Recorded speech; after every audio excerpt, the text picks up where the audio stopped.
We're living ever longer and healthier lives. Are we ready? Our extra decades impact everything, from careers and couples to companies and countries. The old 3-course meal of education, work, and retirement is morphing into a 4-quarter feast. So how does knowing we're likely to have more life impact our thinking and planning for the journey? And how are companies adapting as both talent and consumers get older?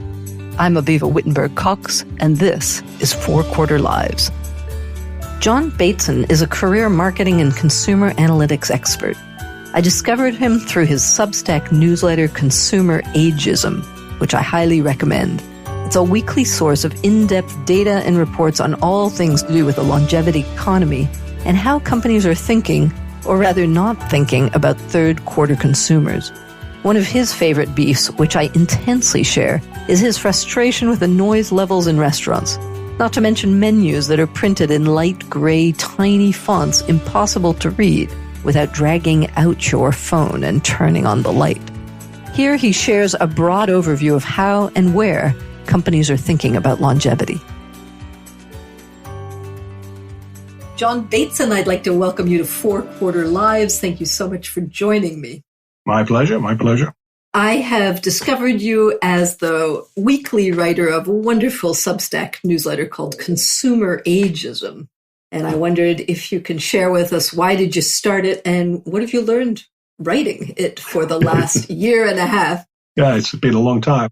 Why did I start it? I'm writing it up as a book, as you know, and the answer is in the introduction. I describe how I started it. I went to a very expensive restaurant in London. We sat down, they gave me the menu. I couldn't read it. I put my glasses on. I still couldn't read it. So then I got my phone out and I turned on the flashlight function. And then I read the menu and ordered. And then I looked round and realized that at least half the people in the restaurant had their flashlight function on. I do every time, yep. Every time. And I looked at the manager, who was a lot younger than we were, and thought, well, doesn't she notice? Doesn't she notice that every night half of the room needs a better way of being able to read the menu? And it was one of those classic bad menus in the sense that it was a pale blue book with a dark blue typeface on it, which if you've got any kind of sight problems, is going to be a nightmare. And so I got into this. I thought, well, is it just ageism? How typical are we of the whole market? Are we a big enough group that this restaurant ought to do something about it? And that's what really set me off. And that set me off into a whole set of different literatures about the marketing literature. I know because I'm a service marketing person by background and academia and inclination. So I knew that when you create experiences in a restaurant, I know how the music affects you and how the light affects you and how the smell affects you. But then I ended up in gerontology. I ended up in neuroscience, trying to understand what happens to my brain as I get older. And as you can tell, I'm of an age that I'm also one of these consumers. So I'm interested in actually understanding what's happening to me. What have I learned? The biggest aha, I think, is the fact that it doesn't take much to keep a 65 to 80-year-old happy in that setting. It's not massive amounts of investment. It's not big capital costs. I wish that sometimes they would stop designing restaurants the way they do with hard floors, hard windows, hard tables, no soundproofing. Industrial chic. Yeah, industrial chic has become the ultimate. And there's a new restaurant just opened in London, which is done in corrugated iron, which must be even worse. And I just don't think that they understand that I've got good hearing, but some of my friends haven't. And in those settings, they can't do anything. They can't hear it or anything else. But in most cases, the amount of changes that have to be made, it's much more about sensitivity and understanding that an older person might have that issue. And for crying out loud, bring back some of the old-fashioned booths, because booths in restaurants used to be fairly common and still are in French bistros. And if you're in a booth, you can have a conversation with your people you're having dinner with instead of shouting at them. The biggest aha has been that. And are you concluding that this is a lack of will or an intentional exclusion of an age group that they actually don't want in most hyper chic restaurants? No, because we've got the money. I agree. I'm still just wondering what they're No, it is coming. I mean, if you look at the evolution of the consumer market, all the consumers in Europe, there's 750 million of us. 2 years ago, that market peaked. So we reached the highest number we will ever be. And that market is now going down. And if you look at that market going down, that's going to have some big effect on the packaged goods companies, on the restaurants and whatever. If you look at the market for under 25-year-olds, it's been going down for 30 years. So 30 years ago, in the 70s, that market started going down. We still have this youth cult, but that market is still going down. The only market that's growing are the over 65s.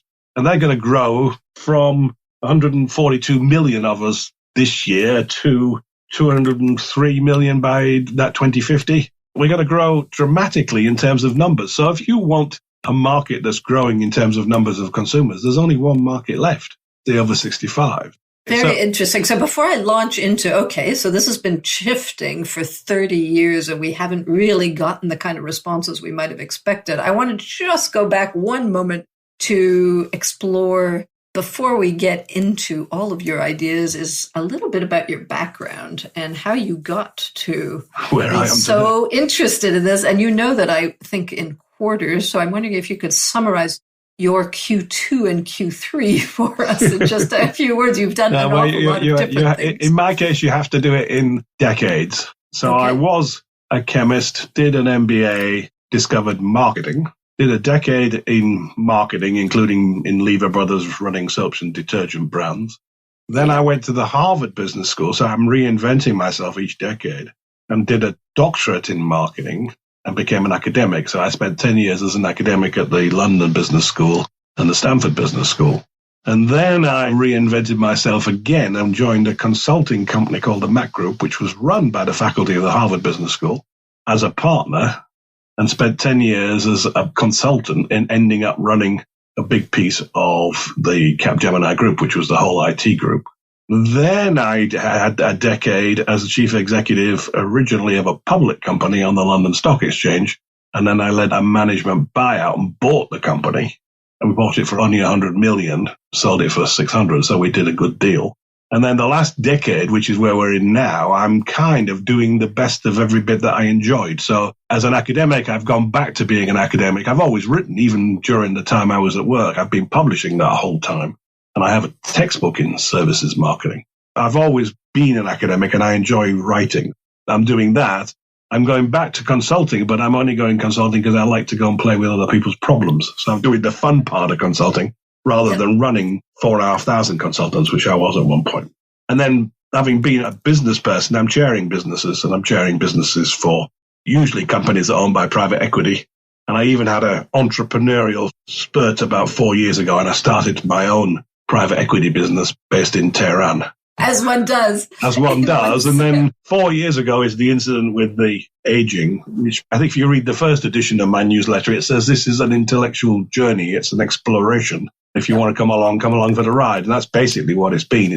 I keep on finding things and reading them and then writing the stuff that's interesting down, and some people follow it and like it. But it's kind of research-based, as you say. So that's me. Yep. So I'm in decades rather than quarters. And I've been very lucky that I've always chosen careers where I can reinvent myself, because being an academic, you can be an academic for as long as you want. And in consulting terms, grey hair sometimes helps. Absolutely. And a wonderful example of reinvention all the way along the line. Over a very long, what is that, a 60-year career? Are we talking? Yeah, not that long, quite yet. 50 will do.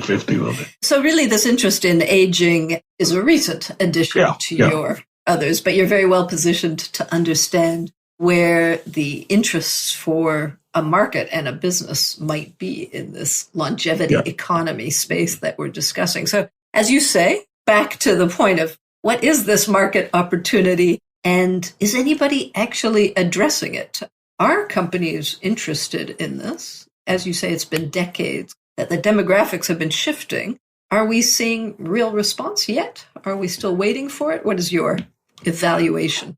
I've got kind of 2 or 3 perspectives. There's a perspective based on the UK, which is what is happening here, which is where I would be working. But then you have to go and look at the countries that have been leading this, which is Japan and Germany, are the 2 that I've been looking at to see whether anybody's picking up on it. So let's start with the UK and then delve to our older cousins. Yes. The UK, so far, you're picking up the people who might be obvious. So the insurance industry is interested in the problem. The pension industry is interested in the problem big time. The banks are interested in it because of the wealth management angle. I heard somebody the other day talk about, we can talk about a lifespan and we can talk about a health span, which people know about, and he wanted to talk about the wealth span, i.e., can you keep your money going long enough to enjoy your life? They've all got into it. The other people that fascinate me, and I've not managed to get to talk to any of them yet, are the people who do the cruise ships. Because if you look at the average age of a cruise ship, somebody's latched on to the fact that people of a certain age want to go and explore and do exciting things, but don't necessarily want to go and rough it in a way that makes no sense. And the cruise ship model is an interesting one. And on top of all of that, you've got the normal industry that's related. I mean, there's the care industry, which is desperately trying to reinvent itself, because we've never really had a problem like this before. In the old days, you stayed at home and then you went into the care home for a year and then you died, sadly. Whereas now you've got people who want to go into sheltered housing. They want apartments in London that are £200,000 a year, which are sheltered housing on a grand scale, with your own car, your own driver, a restaurant downstairs, your own apartment. It's segmenting that way. But I don't see beyond that. If you look at people like the supermarkets are doing it, they're keeping it quiet. They're doing it because they're doing it anyway. I don't think they are. And the restaurants certainly are not turning the music down and turning the lights up. Although just recently in London, there's been a whole spate of new restaurants and they've all got the same lamps. I don't know whether they've arrived in Boston yet. They're about so high. They've got a downward facing lampshade on them. They're LED. They're battery powered and they turn out massive amounts of light. You just stick them on the table and everybody can read the menu and you can see your food, but it doesn't distort the ambience of the restaurant. So somebody's latched onto this problem. I did notice the Open Table app in New York has started to measure sound levels in restaurants. Oh, fantastic. Which I think is a fantastic innovation that I hope will soon come to London. The old correspondent on the San Francisco Times used to do that, and the San Francisco papers. And every time he did a newspaper review, he had a scale of 1 to 5 for the noise level. Yep. We live in hope. Let's make it happen. Yep. Okay, I want to move to Japan and Germany. What are they doing? Are they ahead on this? Are their companies much more evolved in this? I mean, we've all read, I think, that BMW has gotten intergenerational older people on their line, building cars with robots. There's a two-part attack, which is conversations we were having last week in the Longevity Week. If you can get older people to work, it has a double or even triple benefit. Because one, it seems that if you have older people on the line or part of the teams, you actually get more productivity. And I think it's to do with the emotional maturity of older people as much as anything. They may not work quite as fast, but when things go wrong, they're a lot better at solving the problems. Yep. And there's been studies done in Mercedes and BMW. There's a productivity improvement. There's a piece about the health of people that work, because a lot of the work that's being done on aging longer says it's in society. And if you feel wanted and you feel like you're needed, then actually it makes a huge difference. And it's also a way of breaking down the whole ageism story as well, because people are working together and they respect each other. Yep. And then, of course, the third benefit is that the longer you work, the more savings you have and the less time you have to use the savings to live on. So it's a big benefit. So that's the work side. On the consumer side, you've got supermarkets and people like that really experimenting to see what they can do.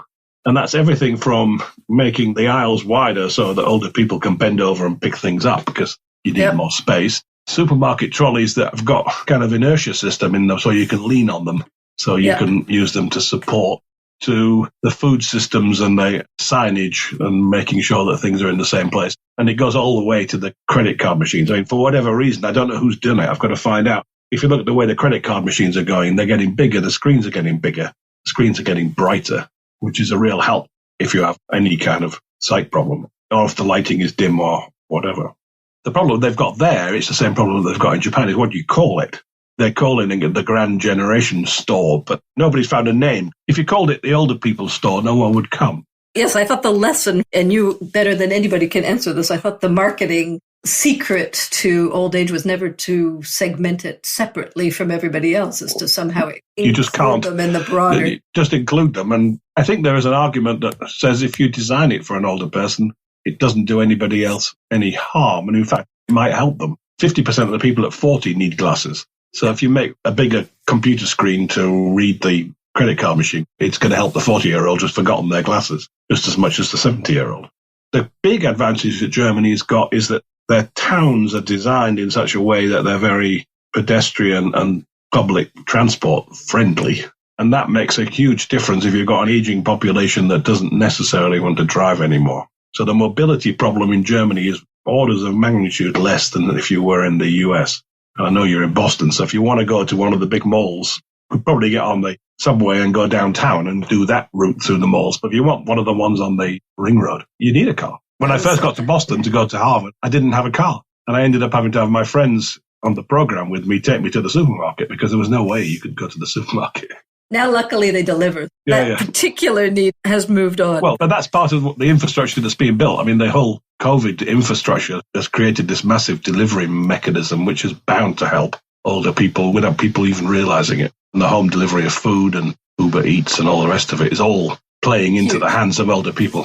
Absolutely. Is Japan very different? I remember one wonderful anecdote from one of your newsletters about how the malls in Japan are adapting by creating internal walkways for older people on their top floors. Can you tell me about that? I mean, is that a broader movement? The malls, it's the Aeon Mall Group. They're building a floor on their sometimes two-story supermarkets. They're doing everything you would expect. The stores are the same, except that the merchandise is different.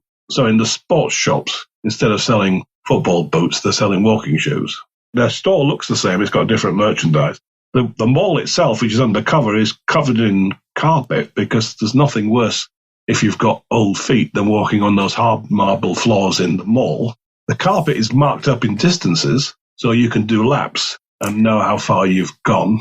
There is a gym for people over 75, which is full of young trainers because of the old people like the young trainers. They're doing lots of resistance work. And then there are lots of rooms you can rent to do social events. It opens at 7 in the morning and the main discount period is 7:30 because most older people wake up earlier. And actually their biological clocks are different, so they wake up earlier. And then in the supermarket, everything is in portions of one because sadly a lot of old people live on their own. Their trolleys don't stop, but they rotate through 360 degrees. And they're very light. With one hand, you can move the trolleys around. They've spent a lot of time and effort getting it right. And then my other favorite one in Japan is in the care sector. And there's a guy there. It's a daycare center for older people, which is really can be really sad. This guy, you get picked up in the morning, but you don't get picked up in a van. You get picked up in a white limo. And it's a casino. And the entire casino is there for the day. You can only play with coupons. And you can only get the coupons by doing the exercise program first thing in the morning. And then the rest of the day, you sit and play roulette. It's called behavioral economics, isn't it? Yeah, that's right. And then at the end of the day, they count it all up and they declare a winner and they put your picture on the wall. And of course, it's just a different solution to the same problem. And then the one thing that I don't know how they've done, but they've managed to make it a very successful career, attractive career to be a carer for younger people. So they've managed to get the care sector standing on its head instead of being the worst place to be. Including pay? How have they done that? I don't know. I haven't found out that bit yet. That'd be fascinating. Again, from your newsletter, I always thought of Japan as by far and away the oldest country in the world, but I learned that Spain is likely to become the oldest country in the world by 2030. 2035, I think. Their life expectancy in Spain will be higher than that in Japan. But that's more to do with the fact that Japan is so far ahead. So Japan is peaking out on everything. The population of Japan is going down by 2 people a minute at the moment. So that's 2 consumers disappearing. Yeah. And the aging cycle is almost over. So their ability to get more life expectancy is declining and they've plateaued. And Spain is coming shooting up. But it'll only be 0.1 over, it'll be 85.4 or 85.5 as the life expectancy. But Spain will be there. Italy will be there. Population of Italy is due to half this century, to go down by a half in the next 80 years. What do you do with a country? There's already lots of empty villages in Italy and Spain. It's a massive social problem, but it's the same. Every country in the world is on the same trajectory. It's just a question of where they started and where they are on that flight path. The US, one of the speakers from the National Society of Medicine in the US yesterday said that the US has just passed the point that I call the inflection point. There are more people over 65 than under 15. And that happened this year. And that really is the tipping point when you've got to the point where, as I put it, there are more grandparents than children. So how many countries have hit that tipping point? What are we at? I think it's about 60, 70% of countries. And I mean, if you look at it the other way, there's 65, 66% of the population now lives in a country where the birth rate is too low to maintain the population.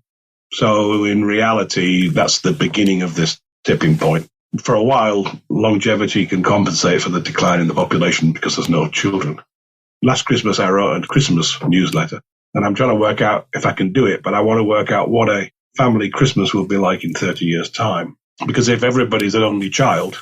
So do you think these low birth rates are inevitable? I've always thought that part of this birth rate dropping fertility story is the non-adaptation of countries to the fact that women now work mostly full-time and mostly in two-income couples that can't reduce down to one. Do you think that as we get these aging population, we'll probably get a growth of natalist policies and a reaction to very low birth rates? You're on the side of the UN. There's 3 groups of people doing big forecasts of the world population. Yep. The UN assumes that the birth rate will eventually settle out at about 1.75, which still means the population will decline. And when you think that Taiwan is at 1 at the moment, that means the Taiwanese population would have to grow. The other 2 groups can't see how that would happen. Some of the governments have thrown billions of dollars, euros at trying to get people to have children, and it's not working. I don't know whether you read the Financial Times, but Friday, there's this other woman, Shana Swan, who is working on the drop in the sperm count. I don't know whether you've seen that story. Yeah. They've just done another study across 53 countries, and the sperm count is going down by 2% a year in every one of them.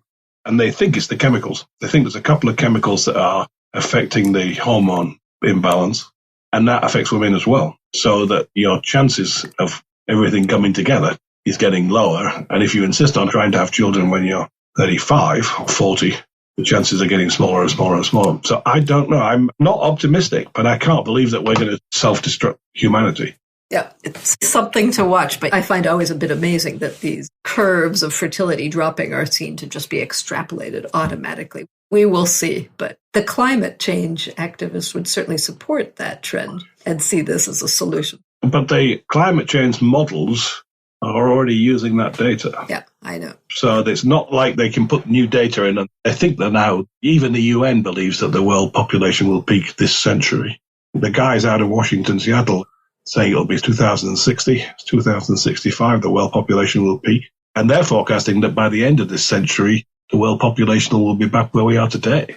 Just 8 billion. Yep. Yeah, well, just 8 billion is better than 11 billion. It's much better. Okay, now I want to shift this a little bit away from the stats to just what are we dealing with now? So a few definitions around age, ageism, and the word old itself.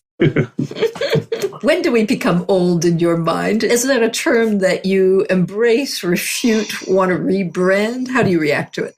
I looked up the data because I thought this was going to be fun.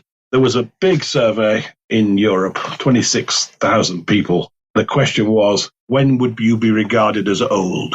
And if you're 15 to 24, old is 59. That's generous. You're generous. If you're 40 to 54, it's 64.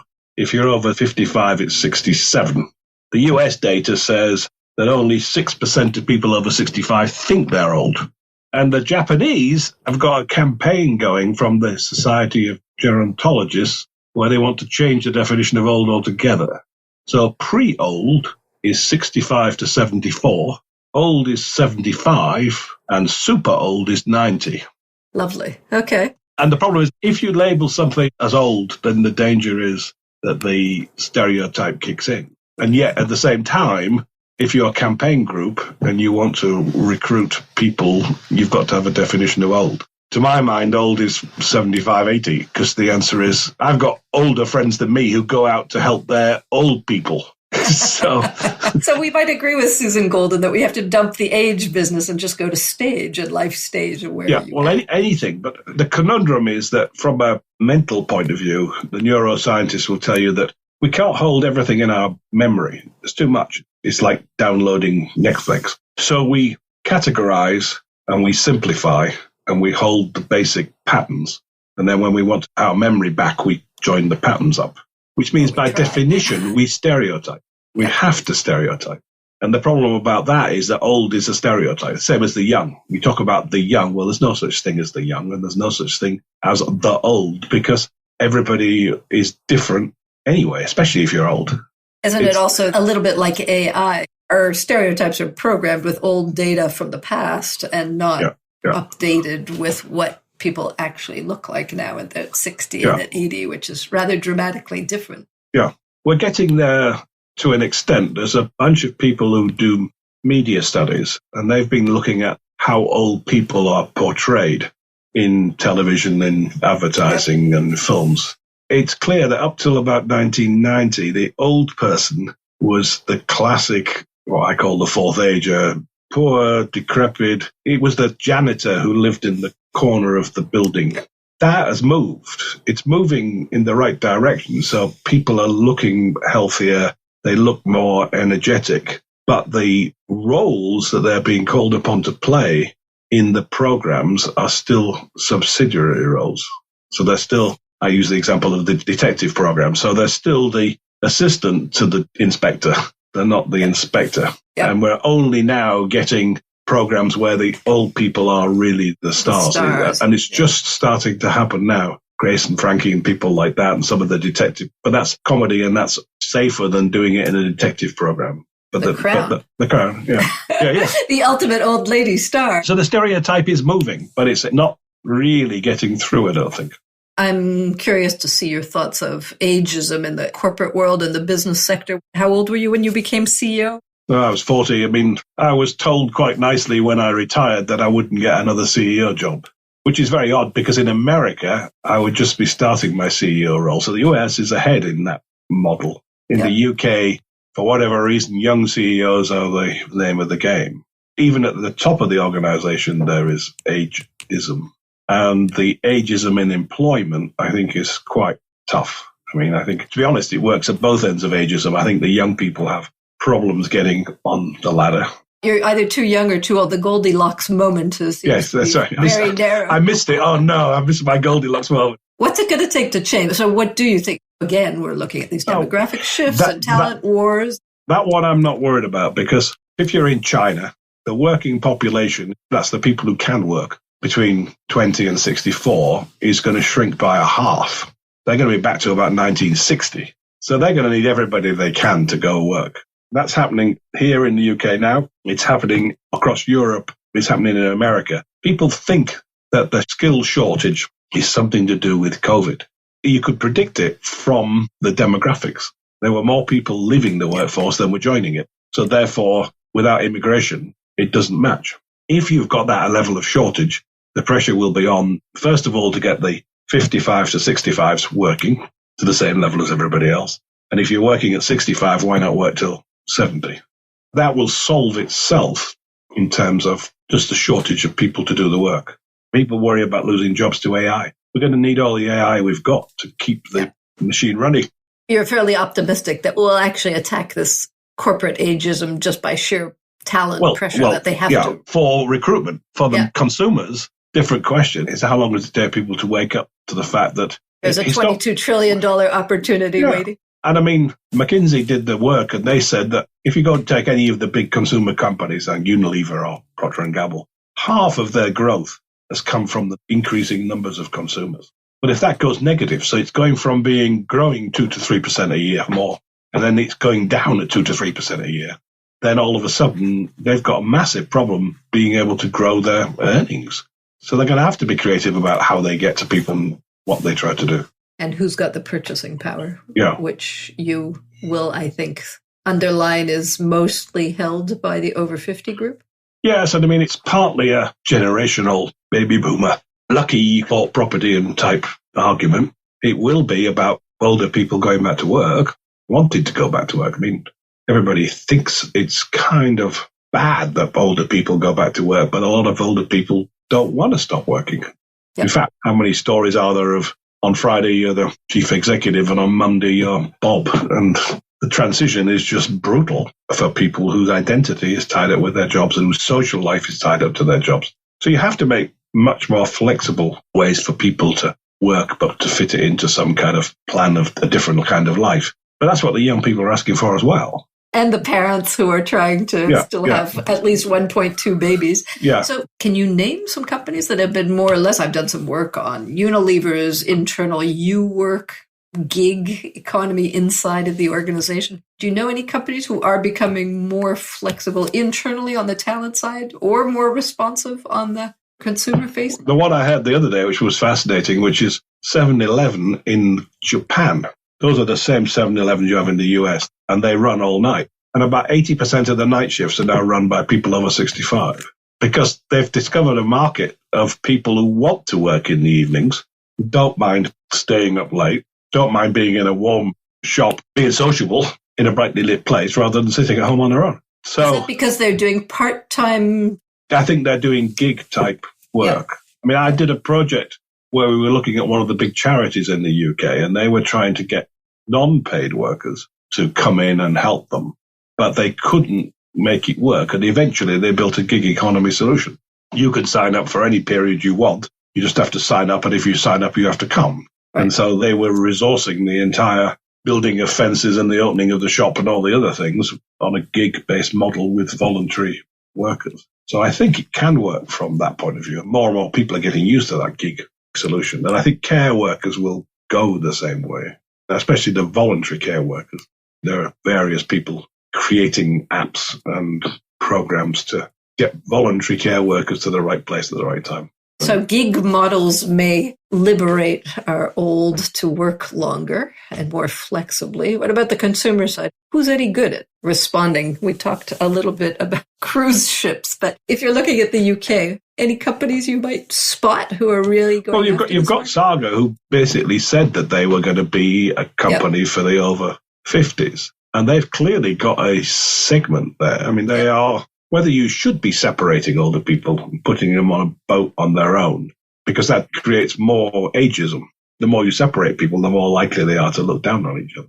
But on the other hand, if you're going on a cruise and everybody is your generation and you're going to have dinner with them and whatever, then I think it probably works quite well.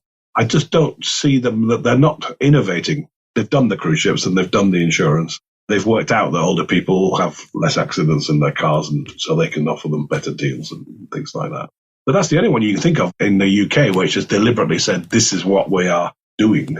Would you also agree that probably the segment of what we call older is going to change quite dramatically as every cohort of decades floods through? I mean, the 60-year-olds aren't what they used to be. No. I mean, and I think there's how many quotes are there? The one that got me was, there's a measure in the UK, there's a national survey every year of consumer centre of the population. And one of the questions is, has your health interfered with you doing what you want to do? So you can kind of almost measure when people are not being able to consume anymore. And that curve is moving. It's moving quite dramatically to the right.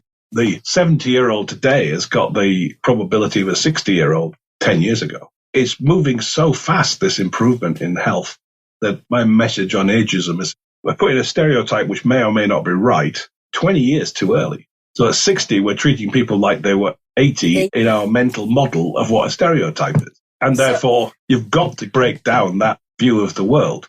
And as a consumer, if you believe that someone is old and frail and decrepit and needs help, but they're actually a biological age of 60. You're not going to talk to them right. Yeah. You're not going to talk to them right. You're going to patronize them. You're going to make them feel bad, and you're not going to attract them. So there seems to be a big lag time between the reality you're describing and the responses that we're going to get from countries, from companies, even from our own individual brains' ability to keep up. If you had to prioritize 3 things you'd like to see change in the next decade, what would they be?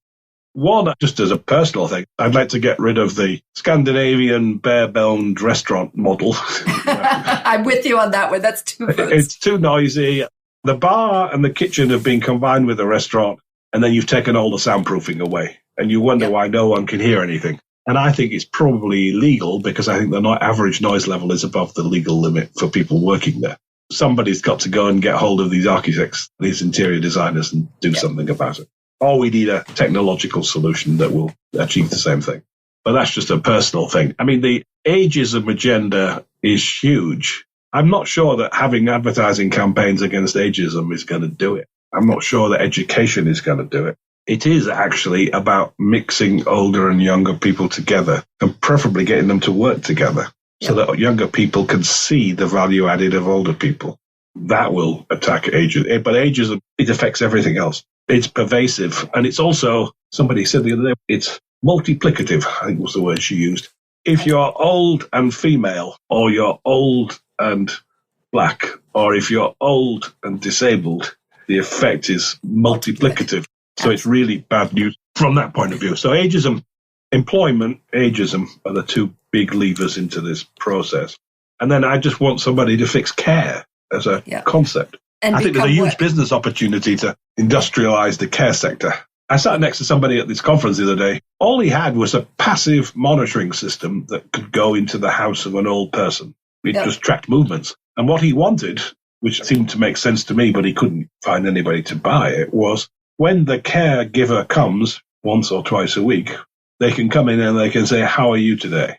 And they'll say, "Fine." They'll say, "How are you sleeping?" And the answer is, "Fine." And the answer is, "Well, no, you're not, because you've been up every night this week, at least 3 times. What's wrong? What hurts?" Something hurts. And the ability to just take that level of simple technology into a setting like that to multiply the effect of a caregiver has just got to be part of the solution to a massive, massive problem. Little hope on AI and an Apple Watch on every wrist. I think it's Accenture. They've built an Alexa, but the Alexa has got AI in it. And effectively, when you get up in the morning, it says, "Hello, Aviva." And it's programmed to learn your favorite music, but it's also programmed with all your medication. So it says, "Aviva, it's time to take your medicine now." That'd be handy. And so it's becoming not a carer, but it's the box that cares about you. I think there is hope, and I think it's business that's got to do it. I don't think the state is going to go out and buy these boxes for everybody. I think they're going to end up having to be sold or provided by businesses. Although it'll be a lot less expensive for the state to provide a box than healthcare at that age and stage. Yeah, so I think the financials of all this have yet to be ironed out. I'll conclude with one last question, since we are called 4-quarter lives, is if I had to ask you for a metaphor of each of your quarters of your own life, what would you say? 0 to 25, 25 to 50, 50, 75, and 75 to 100? There's a common theme, which is fun. I've very, very seldom stayed where I wasn't enjoying myself. Smart man. The other common theme is this intellectual curiosity that's coming into aging. Every time I've done something, I've been learning, which is part of the fun, and therefore moving from one place to another, one career to another, has been about learning something new and doing something different. The first quarter has to be about foundations of some kind. I try to explain it to my grandson, who's old enough to start having those conversations with. You've got to do whatever you do well enough for long enough that you can say you've done it. So quitting after a year doesn't really do it for you. So for crying out loud, choose something where you can do it for 2 or 3 years and say you've done it. That's putting in things that you can then talk about to other people afterwards. The second quarter was actually about working out what you wanted to be. Although I'd never believe in a long-run plan. I think it's what you want to be, what kind of person you want to be, and what kind of things you want to do. And the third quarter is the hard work quarter, I think, which is actually, that's when you do it all. And then this quarter is back to fun again. This is about the program you're on. It's working out what you want to do that will actually keep you amused. And learning. And learning for as long as we've got. John Bateson, thank you so much for being with us. To all of your quarters, but particularly this next one, I think we have a lot to learn from you and with you. So Consumer Ageism on Substack, highly recommended as a read. Thank you for being with us. For more thinking about the impact of our 4-quarter lives, you can read my column at Forbes and subscribe to my Elderberries newsletter on Substack. Let's design lives that aren't just longer, but better.